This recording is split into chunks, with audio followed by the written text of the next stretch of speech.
Hi hello എല്ലാവർക്കും നമസ്കാരം. Big boss മോളിവുഡിലേക്ക് ഏവർക്കും സ്വാഗതം.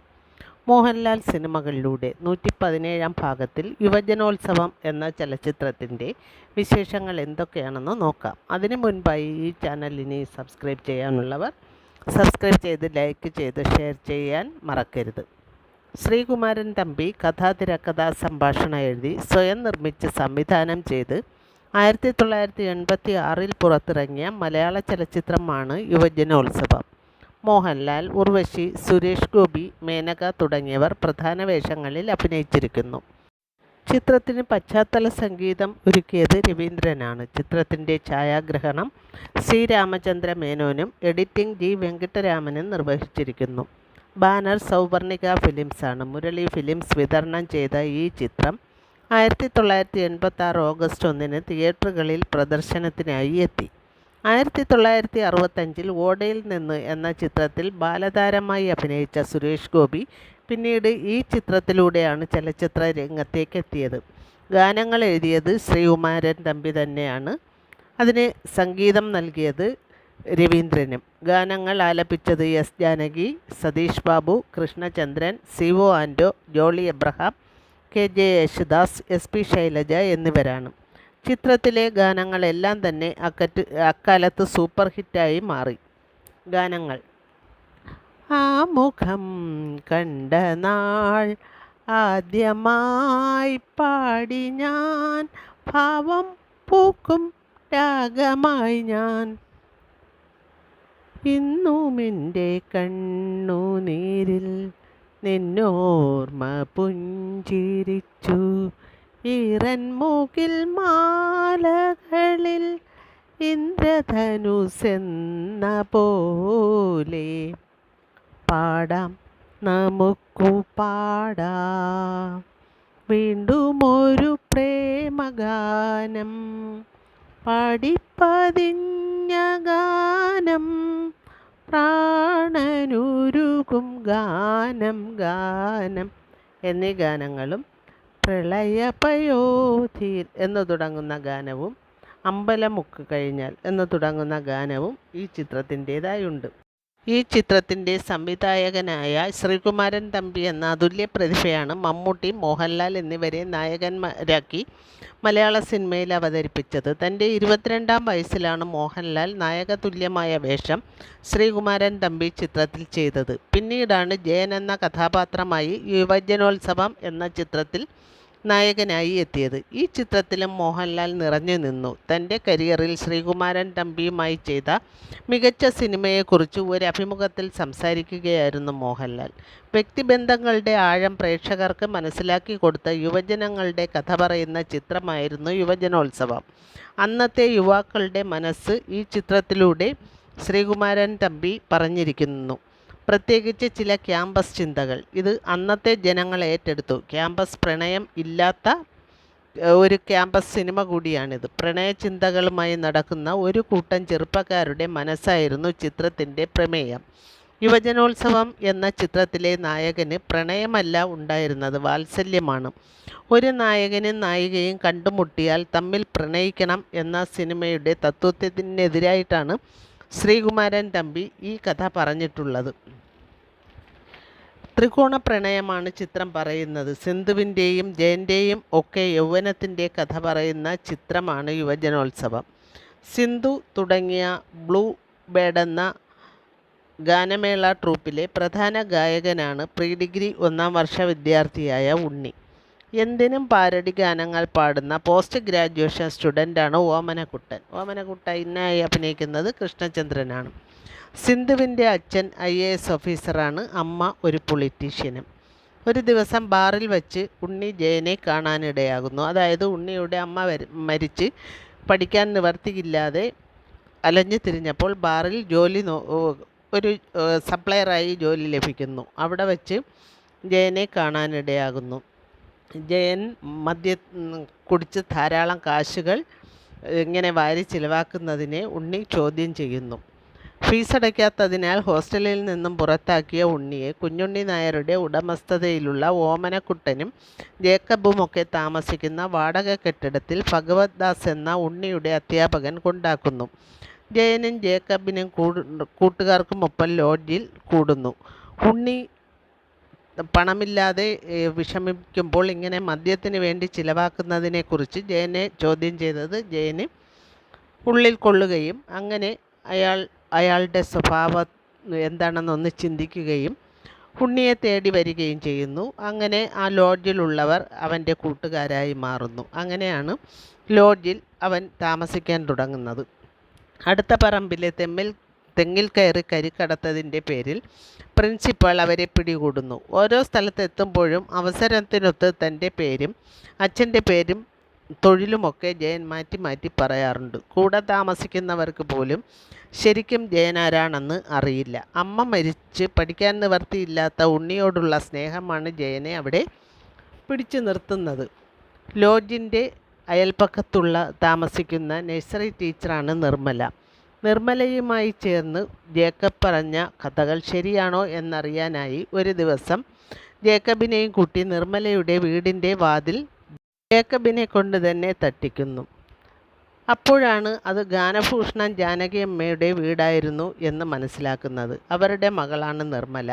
ജയൻ്റെ അമ്മ മരിച്ച ശേഷം ജയനെ കുഞ്ഞിലെ വളർത്തിയത് അവരുടെ അയൽക്കാരായിരുന്നു.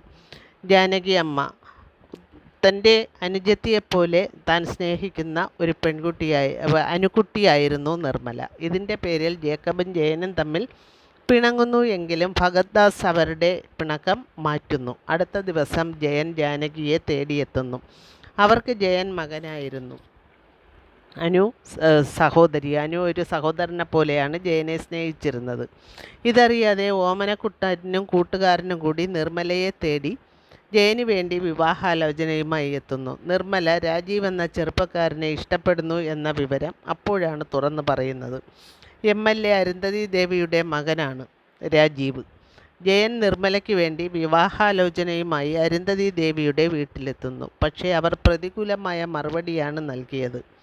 ആ ലോഡ്ജിൽ താമസിച്ചിരുന്ന ഓരോരുത്തരുടെയും പ്രശ്നങ്ങളിൽ ഇടപെട്ട് അത് പരിഹരിക്കുന്നതിലും ജയൻ ശ്രദ്ധിക്കുന്നുണ്ടായിരുന്നു. മറ്റുള്ളവരുടെ ദുഃഖം തൻ്റെയും കൂടി ദുഃഖമായി ജയൻ കരുതുന്നു.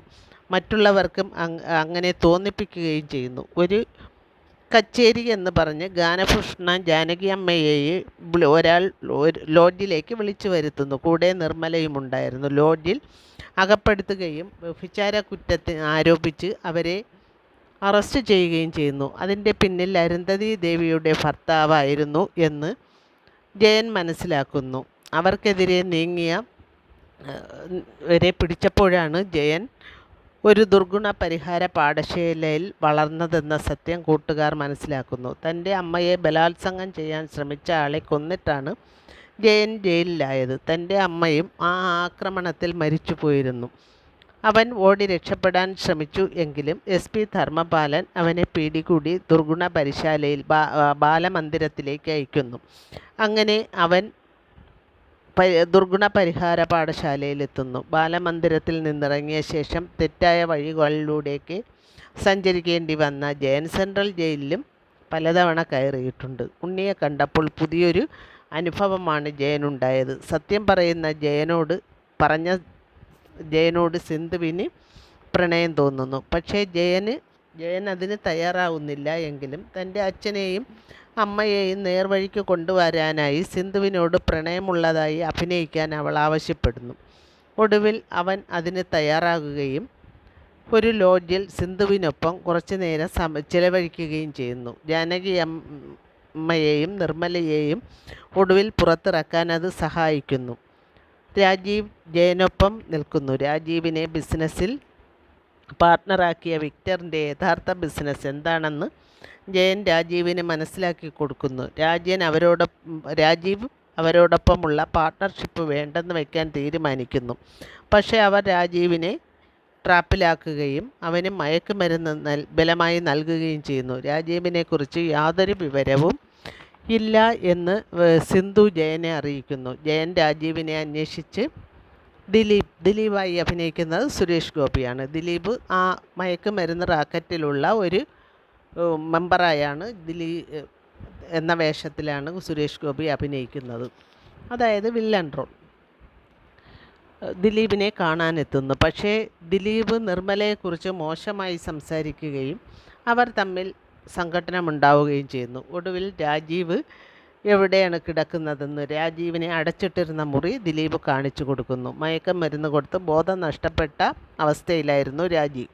ജയൻ അവനെ എടുത്ത് എത്തിക്കുന്നു. ഒടുവിൽ രാജീവുമായുള്ള നിർമ്മലയുടെ വിവാഹത്തിന് രാജീവിൻ്റെ അച്ഛനും അമ്മയും സമ്മതിക്കുന്നു. വിവാഹം കഴിഞ്ഞ് ഒരാഴ്ചയ്ക്കകം രാജീവിനെ കൊലപ്പെടുത്തുമെന്ന് ഈ ദിലീപിൻ്റെയും വിക്ടറിൻ്റെയും സംഘത്തിലുള്ള ഒരാൾ ജയനെ അറിയിക്കുന്നു. അത് തടയുന്നതിന് വേണ്ടി ജയൻ വിക്ടറിനെയും ദിലീപിനെയും അന്വേഷിച്ച് നടക്കുന്നു.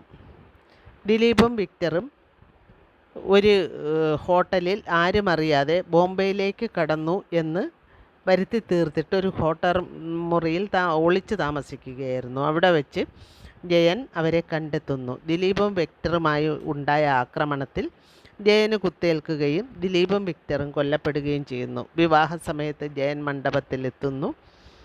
താൻ അനുജത്തിയായി കരുതിയ നിർമ്മലയെയും രാജീവിനെയും അനുഗ്രഹിച്ച ശേഷം ജയൻ മരിച്ചു വീഴുന്നു.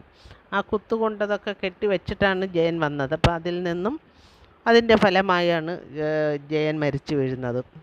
മധുരമാം നൊമ്പരത്തിൻ കഥയറിയാൻ പോകാം, മരണത്തിൽ പോലുമെന്നും സ്മരണ തേടിപ്പോകാം എന്ന വരികൾ ബാക്ക്ഗ്രൗണ്ടിൽ കേൾക്കുമ്പോൾ ചിത്രം അവസാനിക്കുന്നു. 1986 ചിത്രങ്ങളുടെ ഒരു പ്രത്യേകതയാണ് ട്രാജഡിയിൽ അവസാനിക്കുക എന്നത്. അതുകൊണ്ട് തന്നെ ആ കാലഘട്ടത്തിലെ ചിത്രം കാണാനുള്ള ഒരു വിമ്മിഷ്ടം എന്ന് പറയുന്നത് അത് മാത്രമാണ്. കാരണം ആദ്യം മുതൽ അവസാനം വരെ നല്ല സിനിമയായിരിക്കും, നല്ല പലതവണ കാണണം എന്ന് തോന്നുന്ന സിനിമയാണ്. പക്ഷേ മിക്കവാറും എല്ലാ സിനിമകളും ഒരു 90-95% സിനിമയും ആ കാലഘട്ടത്തിൽ ട്രാജഡിയിലായിരുന്നു അവസാനിച്ചിരുന്നത്. പ്രത്യേകിച്ച് മോഹൻലാൽ സിനിമകളൊക്കെ ലാസ്റ്റ് ട്രാജഡി ആയിരുന്നു. അത് ആ കാലഘട്ടത്തിൻ്റെ പ്രത്യേകതയാണെന്ന് തോന്നുന്നു.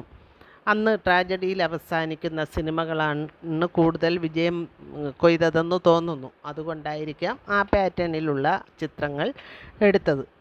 ഈ ചിത്രവും അങ്ങനെ തന്നെ അവസാനിക്കുന്നു. ട്രാജഡിയായിരുന്നു. മോഹൻലാൽ അവസാനം മരിക്കുന്നു. ഏതൊരു പെൺകുട്ടിക്കും പ്രണയം തോന്നുന്ന മുഖഭാവവും രൂപഭംഗിയുമായിരുന്നു മോഹൻലാലിന് ഈ ചിത്രത്തിൽ. മുഖചലനത്തിലൂടെ പ്രേക്ഷകരുടെ മനസ്സിലേക്ക് ചെന്നെത്താൻ കഴിയുമെന്ന് ഈ ചിത്രത്തിലും മോഹൻലാൽ തെളിയിച്ചിരുന്നു. സുരേഷ് ഗോപിയെയും വിക്ടർ എന്ന കഥാപാത്രത്തെയും കൊല്ലുന്ന സീനുകൾ അതിനുദാഹരണമാണ്. മോഹൻലാലിൻ്റെ മുഖത്തു നിന്നും ക്യാമറ ചലിപ്പിച്ചിട്ടില്ല. ആ കൊല്ലപ്പെടുന്ന ആൾക്കാരെ ഒന്ന് കാണിച്ചിട്ട് പോലുമില്ല ആ സമയത്ത്. കാരണം മോഹൻലാലിൻ്റെ മുഖത്ത് വെച്ച ക്യാമറ എടുത്ത് മാറ്റാൻ ക്യാമറാമാനും കഴിഞ്ഞില്ല എന്നതാണ് സത്യം എന്ന് തോന്നുന്നു.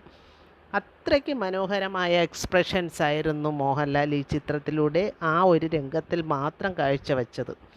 സൂപ്പർ ഹിറ്റായി മാറിയ ഈ ചിത്രത്തിൻ്റെ അട്രാക്ഷൻ മോഹൻലാൽ തന്നെയായിരുന്നു എന്നെടുത്ത് പറയേണ്ട കാര്യമില്ല. ഇന്ന് നേര് എന്ന സിനിമയിൽ എത്തി നിൽക്കുമ്പോഴും അതേ അട്രാക്ഷൻ മോഹൻലാലിൽ നിലനിൽക്കുന്നു എന്നത് മോഹൻലാലിൻ്റെ ഒരു ഭാഗ്യമാണോ, കഴിവാണോ, വിജയമാണോ, മാജിക്കാണോ, എന്താണ് പറയേണ്ടതെന്നറിയില്ല. ദൈവത്തിൻ്റെ കയ്യൊപ്പ് എന്ന് പറയാൻ ഒട്ടും മടി തോന്നുന്നുമില്ല. ഈ ചിത്രം OTT പ്ലാറ്റ്ഫോമിലൊക്കെ ലഭ്യമാണ്. ചിത്രത്തിൻ്റെ വിശേഷങ്ങൾ ഇവിടെ അവസാനിപ്പിച്ച് വിട പറയുന്നു. മറ്റൊരു മോഹൻലാൽ ചിത്രത്തിൻ്റെ വിശേഷങ്ങളുമായി വീണ്ടും കാണാം. അതിനുവേണ്ടി ഈ ചാനൽ സബ്സ്ക്രൈബ് ചെയ്ത് ലൈക്ക് ചെയ്ത് ഷെയർ ചെയ്യാൻ മറക്കരുത്. നന്ദി, നമസ്കാരം.